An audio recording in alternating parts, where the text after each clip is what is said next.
All right, I guess we'll let's get started, dude. I'm ready. Guys, welcome.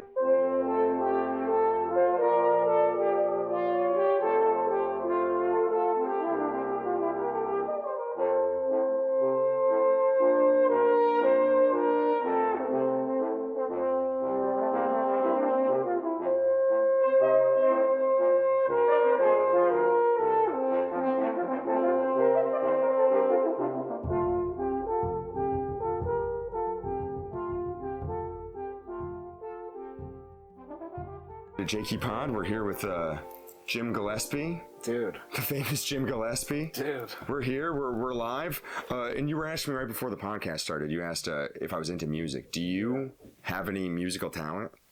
I do not, but You I'm don't? learning. What are you learning? I am learning. I'm teaching myself guitar, and that's been a journey. It's cool. Do you ever sing? Yeah. I mean, I suck, and I smoke blunts, so my voice is scratchy.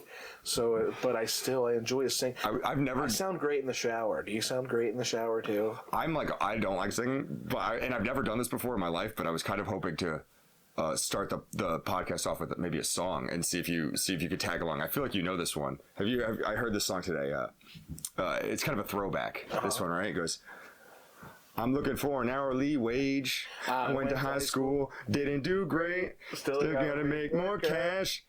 More education is what I'm looking at. When I get a degree, I will make a bigger salary. So now I've got to see which college is right for me. I went on the internet. I went on the internet and found education connection.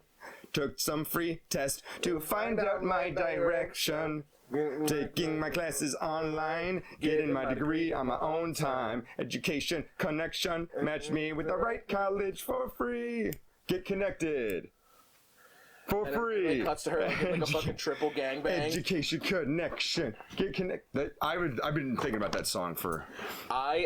You know what that fucking song makes me think of? It makes me think of being 6 years old with my little tiny tube TV on a milk crate in my empty bedroom in my fucking squatter house. I watched that commercial 1,000 times. I used to, when I was in elementary school, I used to stay up all night, every night. And so, like, I would stay up until the Roseanne music would hit, and then that meant it was 5 a.m., and then I stayed up too late to go to sleep, and then I would just cry. Wait, were you doing this as like a kid? Like as an elementary school what age kid? Like 7, 8, 9. And you couldn't go to bed, and you wouldn't go to bed. I just would not. I would just stay up all night watching television, and then the Roseanne music would hit, and I knew if school was gonna be soon, and I would just be like upset. You'd just be. Fuck. I would just cry.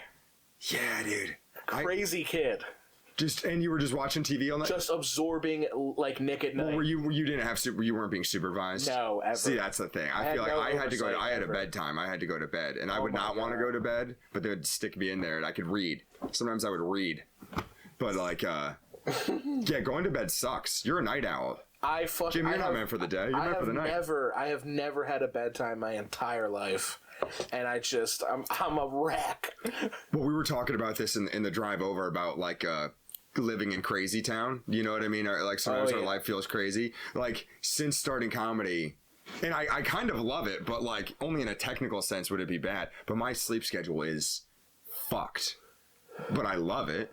But it's bad. Like me and my girlfriend, we get home at like fucking 2, and we'll hang out till like 4 or 5 on the couch and sleep till fucking whenever. And we both work at night if we're gonna work. Yeah. So basically, you just have like a reverse day. You know, it's like the sun's starting to come up and your guys are heading down. Well, and I do shit during the day too. I just fucking smoke weed and watch TV while all you fucking dorks are at work. You know, it does make me feel bad. I shouldn't. Yeah. Like night work sucks. I work at so this is actually something I wanted to talk to you about. Do you know who Oliver Tree is? I don't think I do. Do I? He's a musician. Mm-hmm. He's the guy with like the bowl cut. I don't know. He's for kids. That narrows it down. He looks weird. He wears like I'll just look him up. Yeah, look him up. Yeah. Is he famous or is he local?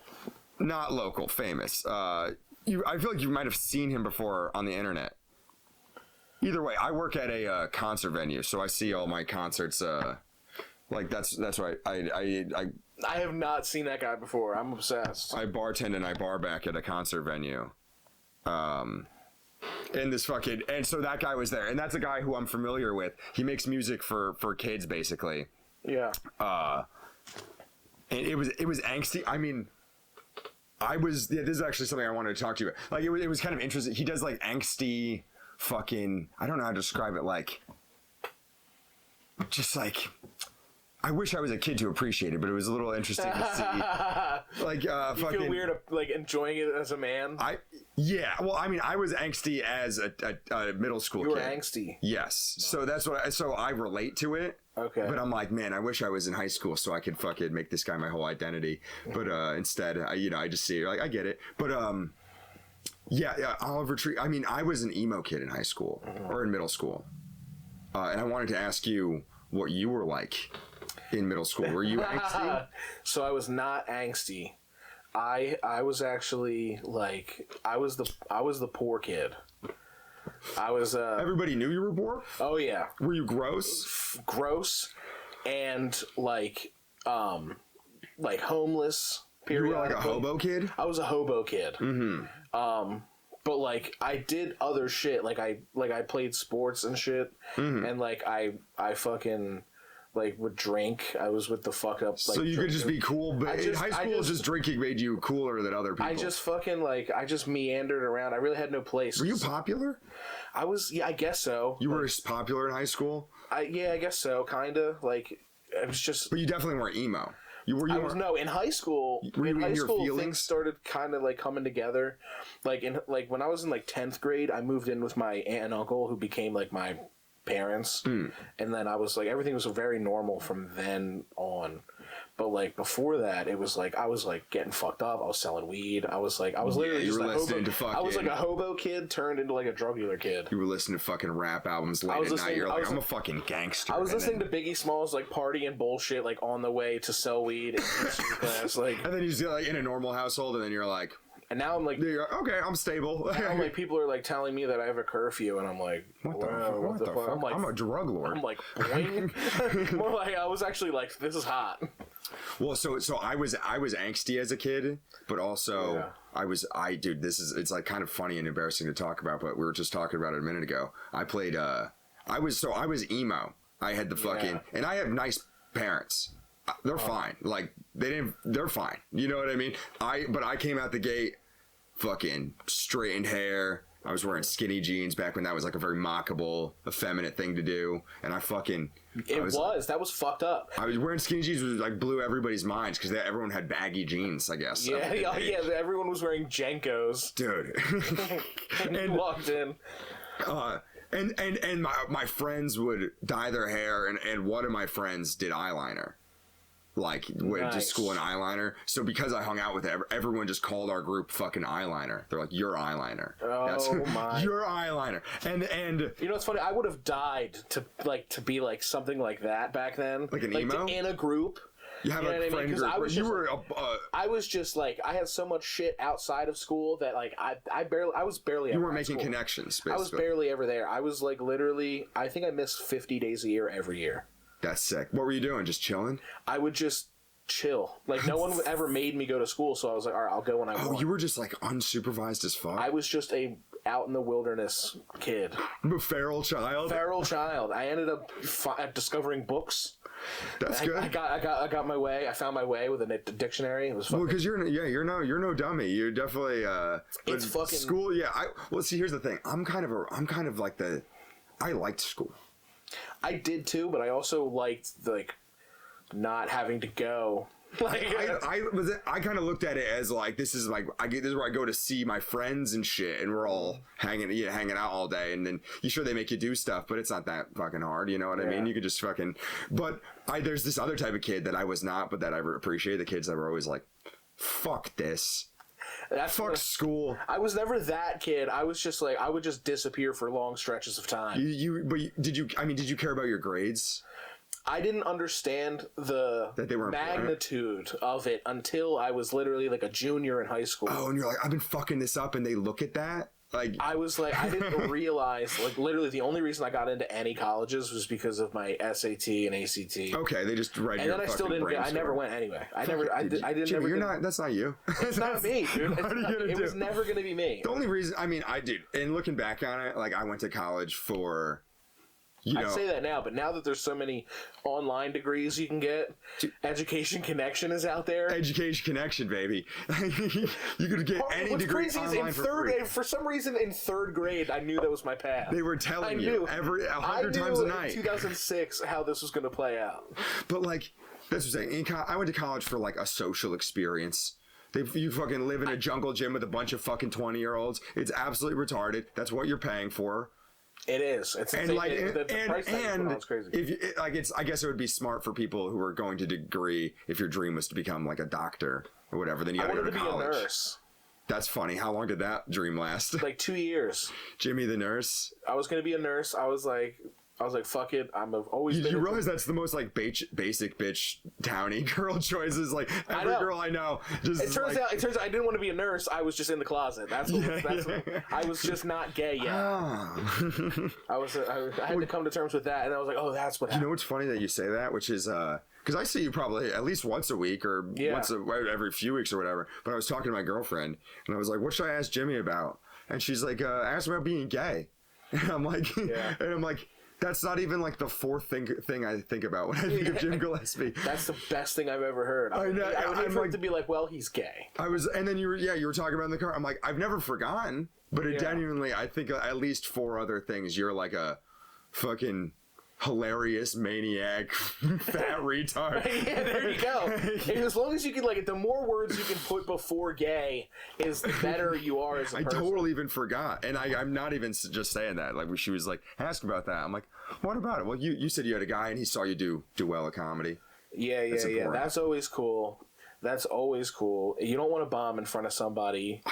That you are going to have sex with.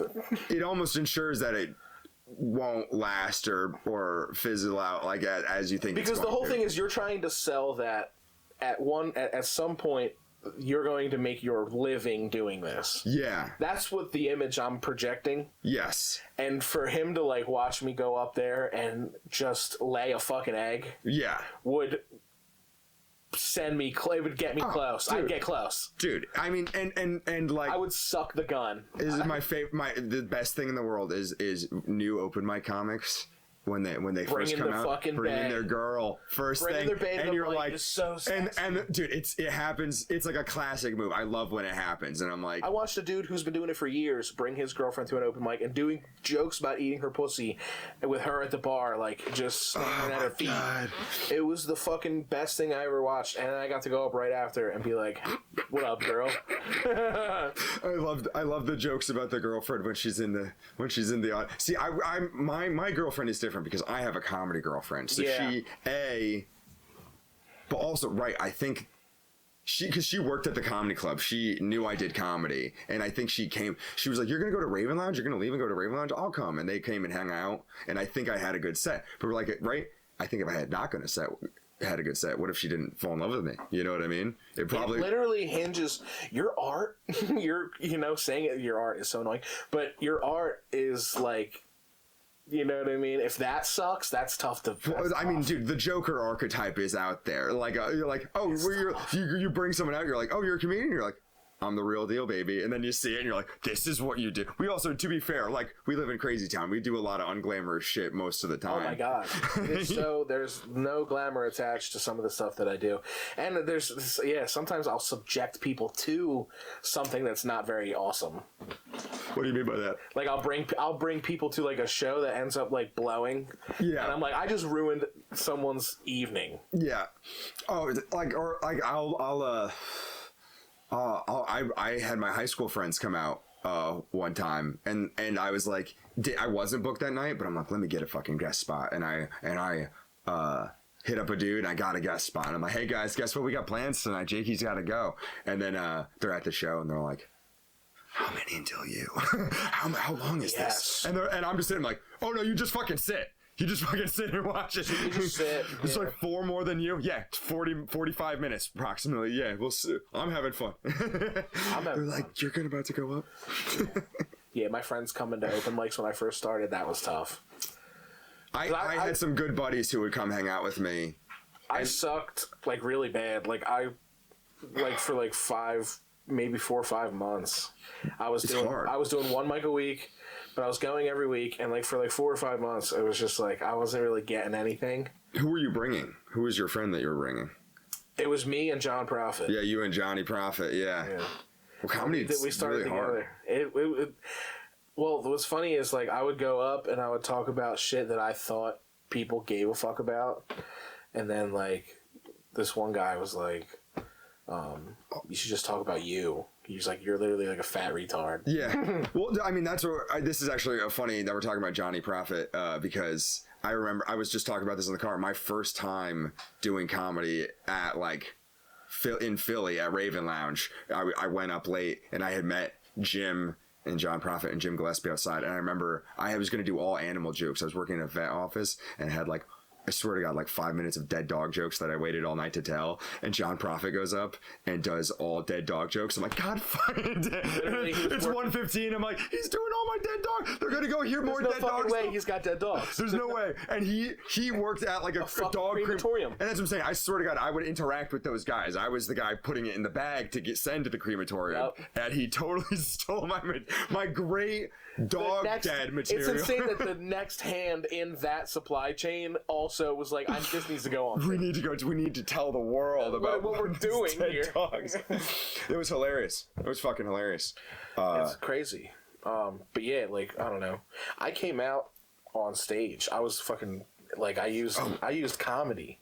You weren't an out person before? No. So I used comedy to like bridge the gap between. God, that's so extra gay. But it does kind of rule, but it is. Yeah, just coming at like just doing basically all I did was I had people come out to my first book show, and then I just did my material. I didn't say anything. Right. That's actually almost like a better way to do it. You know, dude, you gotta fucking sit down your fucking mom and dad and your uncle and sister. I'd rather watch them fucking watch my brain hit the back of the wall. Just say it. I'm just saying it out loud to a bunch of people, and then, oh, you heard that? Oh yeah. Like that way you almost avoid the confrontation of telling them. Yeah. My nightmare is for it to be like a fucking, you know what I mean? Like people make fucking TikToks where it's like, I told my mom. Actually, well, the reality is I came out in middle school to my real parents, and they were like, no. Ah. Yeah, and so back we went in. Back in. For years. Back in for a while. So that happens, but well, hey, guess if you don't want if you don't want your kid to come out on stage, maybe just let them, you know what I mean? Eventually they're going to bottle it up and then they have to go screaming at people in front of them. I should have cried.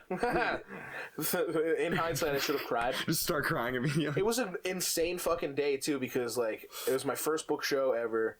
Like, I went from doing it in the freezing cold, in the snow, to, like, 10 people, to, like 300 people. And I went up, I did 7 minutes, and, like, it was, like, insane. Because, like, at the end of the night, some fucking dude, like, proposed to his wife, and, like, that pissed off the headliner, which, like, set off this, like, whole fucking, like, weird chain of events. And, like, meanwhile, I didn't know if there was going to be booze, so I brought a case of White Claw, and I was so fucking nervous, I drank the whole thing, like, immediately. And it's just, it was, like, such a fucked up, crazy day, and, like, it was, like, insane. Well, was this at the point you said your first few months of comedy, it was hard for you? Like, yeah, it was, like... Was that in that period? It was, like, right... so remember when I got Bell's palsy? Yes, I do. And I was just kind of thinking about that. Working. And you were hosting for fucking... half of my face stopped working. Yeah. And I was going to quit, and then I decided not to and just lean into it and write jokes about that, having half of a face. And then I started to get laughs, and then literally I got booked because of that. The Bell's palsy is what made you funny? It literally was, I got bit by a deer tick that was loaded with bookings. Like, so, dude, you got hit by a radioactive tick and it made you fucking funny? Yeah. That's amazing. Dude, well, I mean, it's also like, you know what it is, though? I would say, like, it's probably the fact that, like, you committed to something. You're like, I'm just gonna go talk about my I'm fucking face. I'm just gonna lean in. Yeah, you're probably like insecure about it. Genuinely, you're like, what? I literally was gonna live. I was literally thinking about killing myself. It was gonna sound insane. It sucks. I was like, I'm a monster. I should die. And deprive the world of this. It was the most insane thing ever. Well, yeah, because you're definitely like we were talking about. You're one of the funniest guys. You're like a force of nature. Dude, you're one of the funniest dudes right now, dude. You better cut it out. You're a damn force of nature. I'll fucking suck it. No, we were talking about like I can't tell if we're recording or not, but the going off script thing. Yeah, like, you fucking go insane. Like you go to Grape Room and you just like. Yeah. Yeah. Yeah. If I haven't written anything that I'm happy with, I'll just go up and just like attack the crowd. Yeah, I guess you got to. There's like a thing with like open mics that like drive me nuts. When hosts go up and instead of like trying to get it like the energy up here, they're like, yeah, there's 1,000 more comics. Killing the experience. Oh my God, I don't want to be here. You don't want to be here. It's like, can't do it. Can't do that. You can't. It's crazy that after like 3 years and seeing those people still do it, I haven't like murdered them. It makes me so insane. Yeah, well, that type of stuff happening. I don't know. Just would kind of put a little chip on your shoulder. It would like drive you crazy. So bad. So now that and anytime I host anything now, I'm like blah. I'm like blah. You know what I mean? I want it to just whatever. Well, it's so easy. I don't understand. This actually happened to me this past week, right? Which is a newer open micer asked me for advice about hosting an open mic, right? Which felt kind of nice, right? And I was like. I was like, okay, I could lean in and really give him my 2 cents. I gave him like medium 2 cents, which was like, just fucking keep it quick. Say one thing if you gotta.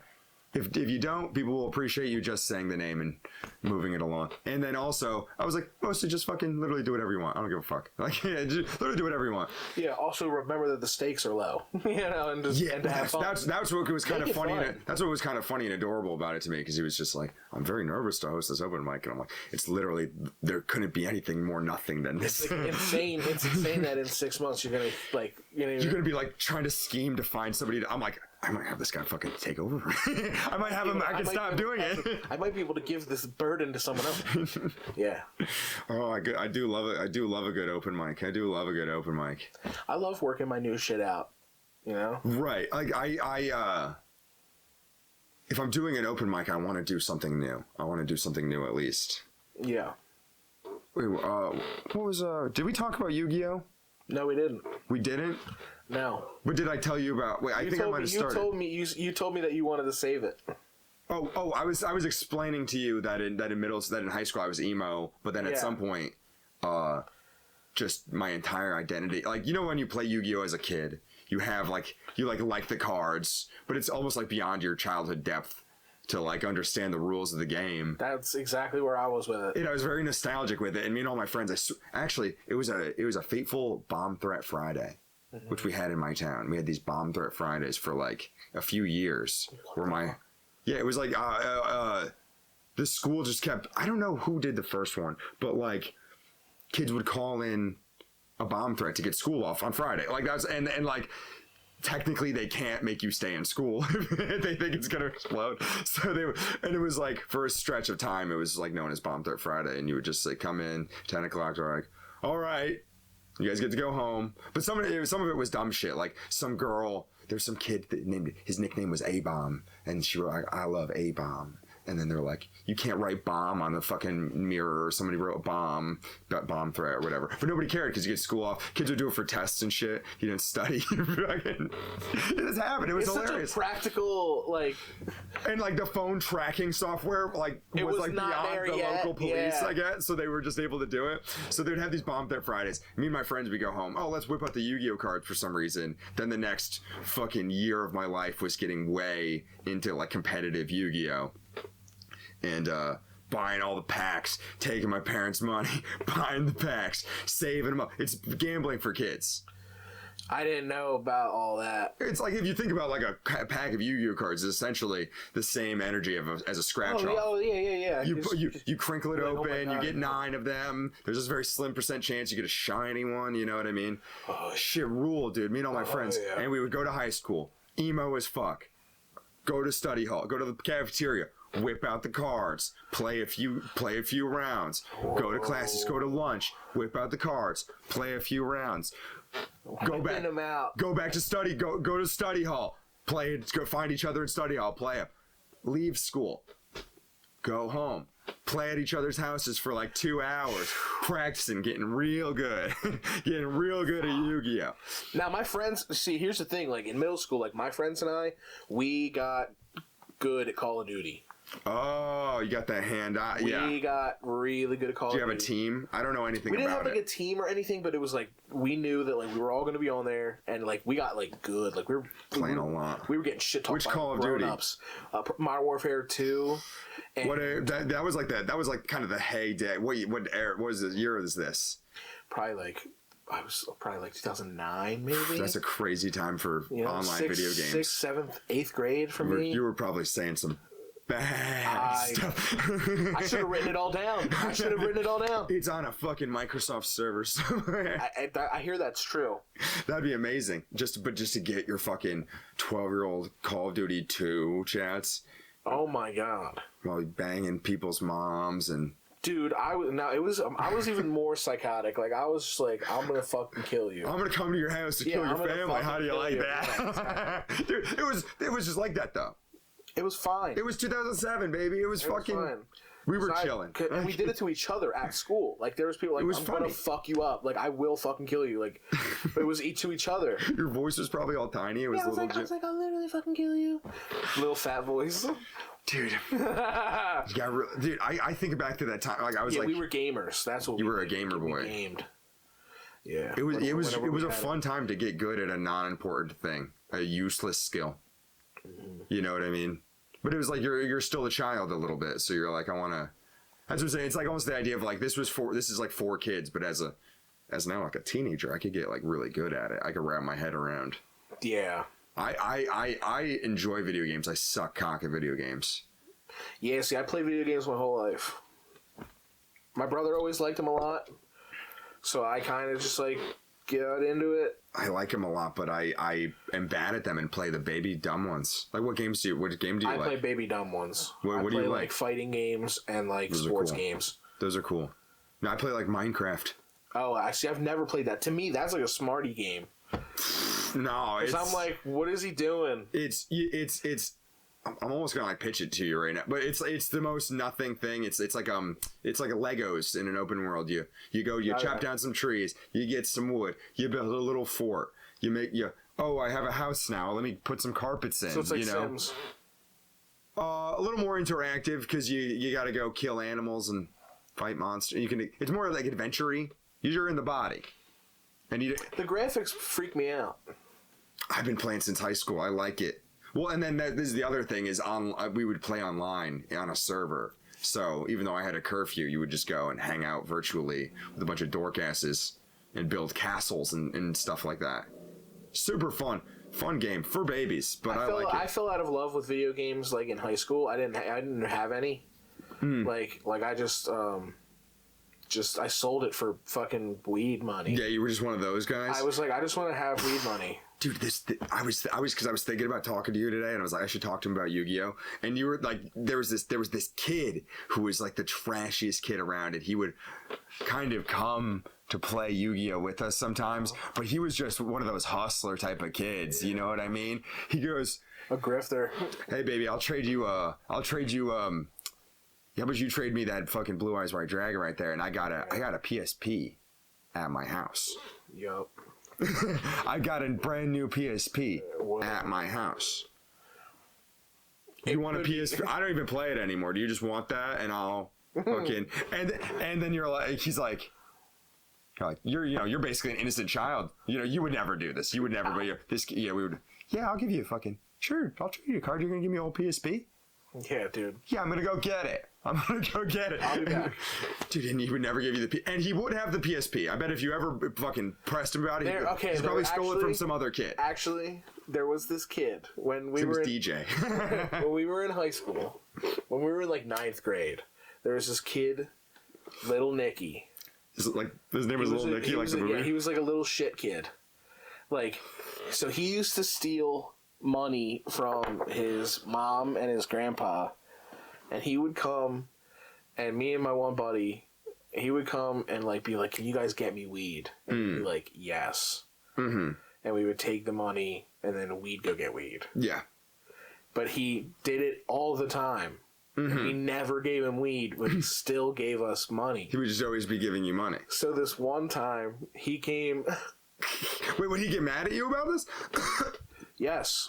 But then we'd be like, shut up. We'd be like, shut up, little Nicky. Yeah, shut up, little Nicky. Then we'd probably give him like a piece of weed or something. Yeah, go get this. We would satiate him for a moment. And you would try to be like, yo, I waited this dude. This isn't anything. Like, get out of here, little Nicky. Get the fuck out of here. You'd be like, you calling me a liar? He'd be like, well, no. Yeah, I love that. So the one time, he shows up to give us money to go get him weed.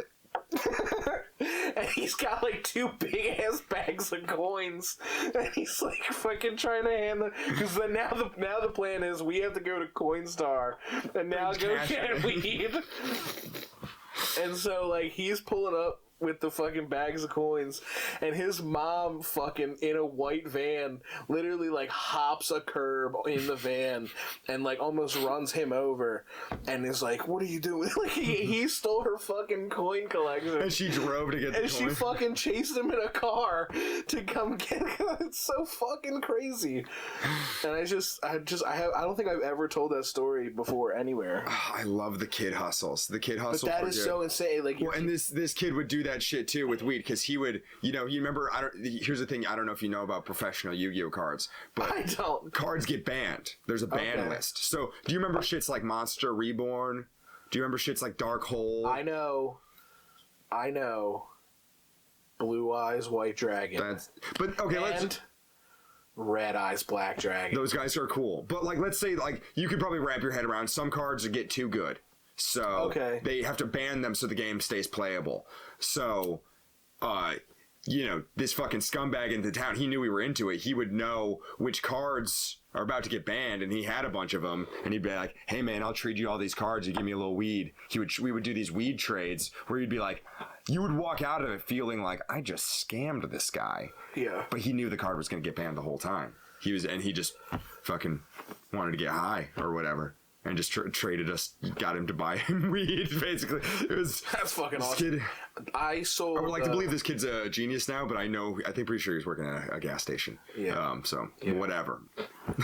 Dude, it's sometimes you'll be surprised. Like, it's probably living life. Probably still getting mad pussy. My buddy and I, we found this tree that like these things were falling off it that looked like weed. So we took a trash bag out there. We grabbed a ton of this fucking shit. Looked like weed? Looked like weed. So we started a fucking little side business of selling fake weed.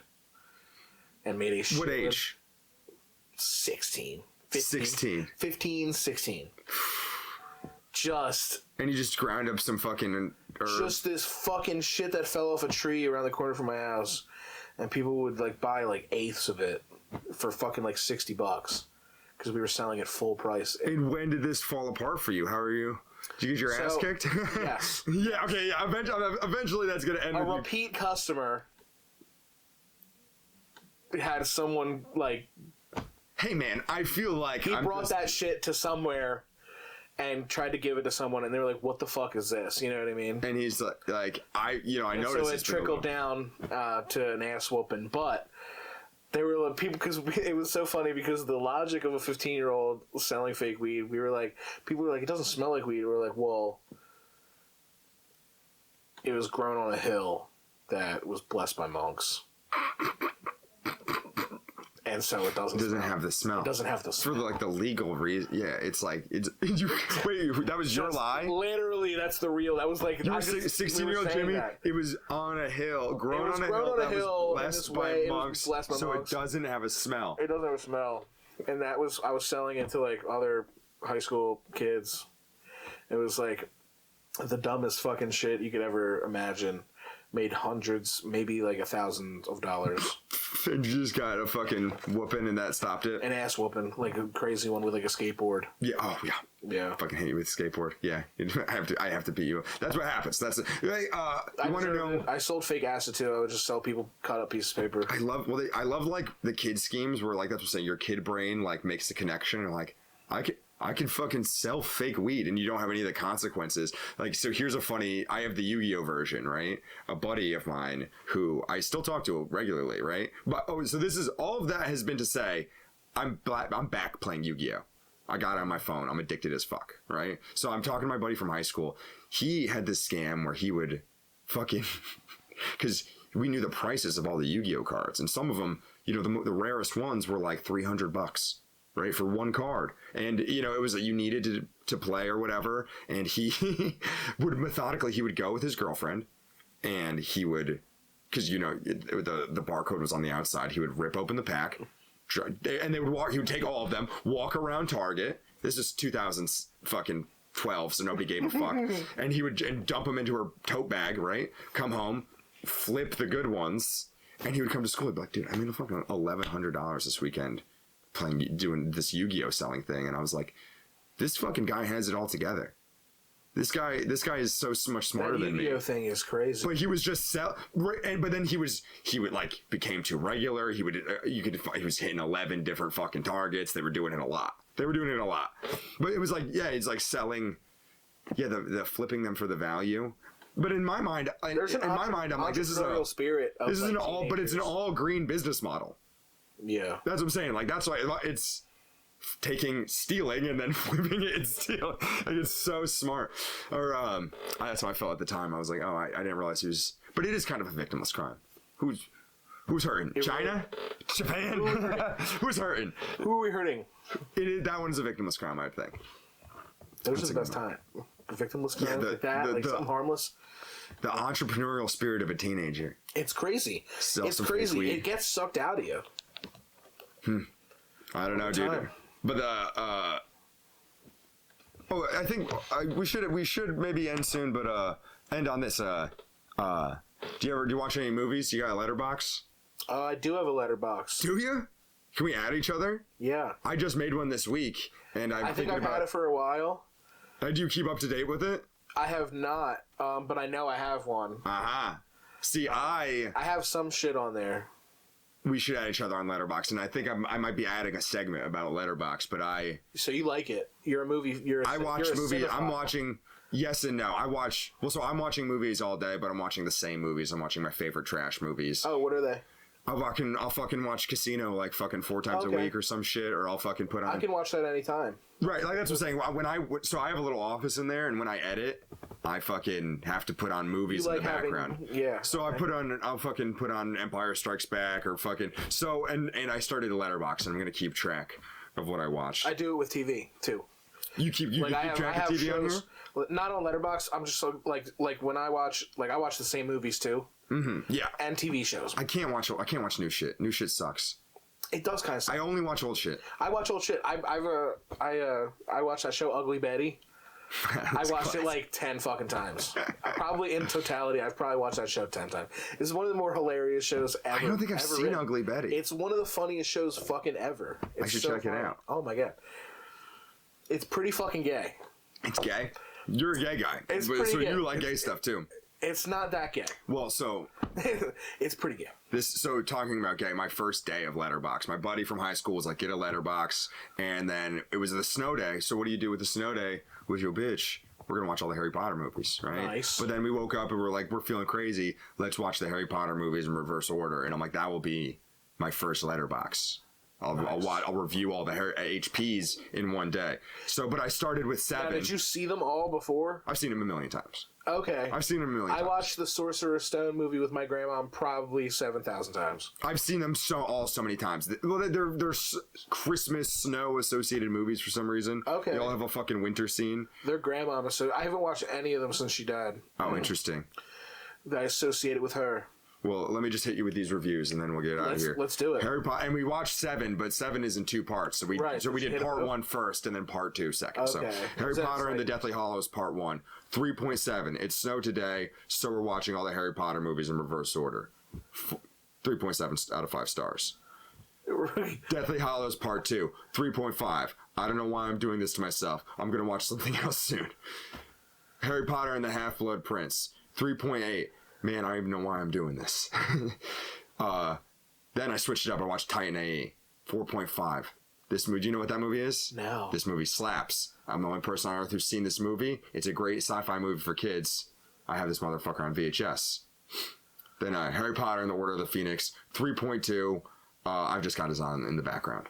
And that was my first day of Letterboxd. So you're taking it serious. Yeah, I like it a lot. I'm enjoying it a lot. Because that's what I'm saying. I'm watching. How can you review Harry Potter 7 in fucking 2004? It's like good, and then you're watching it, you're like, what the fuck is this? I love it. I would think, I can't even remember the movies that I reviewed on my Letterboxd, but yeah, you gotta add me on there. We'll do that. And I think maybe I'll do a Letterboxd segment. I'm gonna keep the people up to date on what I'm watching. I think I downloaded Letterboxd at a moment in my life where I was being annoying. And I think the reviews that I might be writing on movies might have been, like, annoying. Are you pretentious? It might be. I'm not sure. I'm psychotic. That's what I'm saying. I think I should do, like, retard movie reviews, like movie reviews for retarded people. Like, I think that's how I enjoy movies. Like, I have no taste, like but I know. Big Hero 6, 5 stars. Scooby Doo anything, 5 stars. But I know what's good, dude. I know it's good. I know good movies. Could you be a critic? Yeah, but it would be stupid. I critique stuff. I'm a critic. I'm a harsh critic. Are you a harsh critic? Yeah, on some stuff. Okay. But that's what I'm saying. But also, part of my creative process is I think, like, the first 2 seasons of Yu-Gi-Oh! Were, like, literal masterpieces. Wow. It's narrative masterpieces. All about friendship. It's really good stuff. What about, did you ever watch wrestling? No, but I watched anime. And I equate those two. Really? They're similar. You think? I think it touches the same nerve. Crazy costumes, crazy hair, crazy flair. The people's main complaint about wrestling is that, oh, you know who's going to win. Anime is very similar. You know the good guy's going to win at some point in your brain, but you're watching it because you want to see them fluff it up. It's very over-the-top melodrama with violence, punctuated by sick violence. Yeah, I think anime and wrestling are 2 peas in a fucking pod. Wow. Yeah. I've never had it put to me that way. I love nerd shit, but yeah, wrestling didn't touch me. But I get it. It is fucking... When I think about it now, it's fucking retarded. Yeah. Do you go as an adult? I only have ever gone as an adult. I didn't get to go as a kid because we were fucking poor. So then I finally... Here's the thing. WWE did this event last year. It was like the 30th celebration of Monday Night Raw, which is their flagship show. And all of these wrestlers from when me and John were kids came back and were like, none of them wrestled. But you didn't go to these shows as a kid, but now you're going as an adult. We didn't. We never got to go. So that's one thing about us is we both lived the same. Me and my buddy, like You enjoy it? We had the best fucking time. Well, and what's the thing? What's the first thing you notice? Because I went to... So... I have a little wrestling story, which I never went, but fucking Lemaire took me and Petey to this, like, low-level wrestling show. And it was, like... Those are great. It was amazing. But, like, what struck me the first is, like, you're supposed to shout. It's yelling. Fuck you! Yeah. Boo! Fuck you! You fuck! And they're fucking mad. That's what was happening. And I don't really know the story, There were little kids right in front of us. My buddy's like, "You're a fucking pussy!" Hulk Hogan came out, and Hulk Hogan's a controversial figure now. And so, like, there was, like, people booing. So, like, the people booing were getting fucking berated by the people You don't get to boo at stuff. It's like a release. It feels good. Because you don't get to... And I don't know the characters, but if they're booing, I'm going to boo. If they're screaming, yay, I'm going to fucking cheer. It was energetic. It was a split crowd for Hulk Hogan, and it got tense. That's so cool. It was awesm. It's energetic. It's so fun. This dude literally, like, yeah. See, I went to one wrestling show, and I was like, oh, I see why there's a bunch of grown-ups here. Fucking drinking beers at 4 p.m. One of my close friends is a pro wrestler. Yeah. Like low level. Like he's on It's the coolest shit, dude. He fucking, the first night we went to see him wrestle, he fucking put like a door on a table and put the dude through that and did like a double front flip onto him. Like it was like they were destroying each other. And here's the thing too, is well, as a kid when you're watching on TV, you're like, this is real. But then you kind of like can rationalize like that oh, it's fake, whatever. But when you're seeing it in person, you're like, that's still a big boy jumping on a fucking table. It's real. Dude, you see a fucking big boy. Dude, it's well, that's what it's like. Or like they're doing a choreographed fight to some degree. But like, you're like, that fucking gigantic man just jumped fucking 6 feet onto another man. He's through fucking a table, flipping them and they're doing crazy acrobatics, fucking flipping and shit. Awesome. And like, it just, I don't know, man. It's and that you gotta have a little bit. You can't just. It's not about the skill. You gotta have a little personality. You gotta have a little. There's a shit to it. Yeah, it's crazy. But there's similarities to stand up. Like these guys, they start off. They're doing like 5 minutes. Yeah. And it's like you have to get their perfect 5 minutes, and then like they get trusted to do like a 10-minute. You know, it's so crazy. Like talking with my buddy and like seeing how it all works. It's a lot of similarities to other entertainment. It seems like there's like a local bar show scene. For wrestling. All it takes is a dude. Literally, all it takes is a dude to have a fucking ring. Yeah. And you can get a promotion started. Yeah. And then like whatever one I saw has to have been like, if there's like an A, these are the B. This is like right underneath before the bit. You know, whatever guys are going to be big or whatever. Yeah, Pete and Lemaire, they know about the stars of tomorrow. They've got autism. It was fun. It was very cool. Wrestling would go big time. Would go again. Oh yeah. You know. I mean, I could talk about this all day, but like the prevalence of people like claiming autism, but then also it's so gay now. Well, because me and my girlfriend we use the terminology overstimulated. It's like it's hilarious. But it's good. It's almost like a good term to be like, oh, you're touching me too much or whatever. You know what I mean? Or like, hey, I just need to take my jacket off. I'm overstimulated. Yeah. You know what I mean? It's a little loud in here. I'm overstimulated. But like we can't all have autism, or did we all just fucking catch it? Like, is everybody autistic? I don't know. There's levels to this shit. No, I just think people nowadays just need to have a fucking word to describe everything. Yeah. And like being uncomfortable has to have like a fucking explanation now. Right. You can't just feel something. You know what I mean? It's definitely that. But then we have like an inability to just be. But then also you're in a stadium of people screaming for wrestling. And you're like, there's a touch of the tism here. You know what I mean? And like, it fucking stinks. But that's what I'm saying. Everything that is there, it smells. Yeah. It stinks in there. The Yu-Gi-Oh! I mean, when I was a Yu-Gi-Oh! Card player, so not only am I playing after school, I'm also making my fucking parents drive me out an hour, me and my friends, to a card shop. This is bizarre. And we would go to this card shop and hang out all day and compete in these like tournaments where you fucking have a certain amount of tournaments and you could buy cards and packs and I did not see that for you. Oh, I'm a major. I don't know what I thought you were. I'm a fucking dork ass, dude. I love it. I love it, man. I mean, dude, me and Jimmy, me and you could talk all day, but we should get out of here. Yeah, let's do it. Let's get out of here. Yeah, let's go do the pod. This has been Jakey's Pod. Oh, follow Jim Gillespie on Instagram and, Fat Lady Comedy. And Jimmy's the shit. We'll talk soon.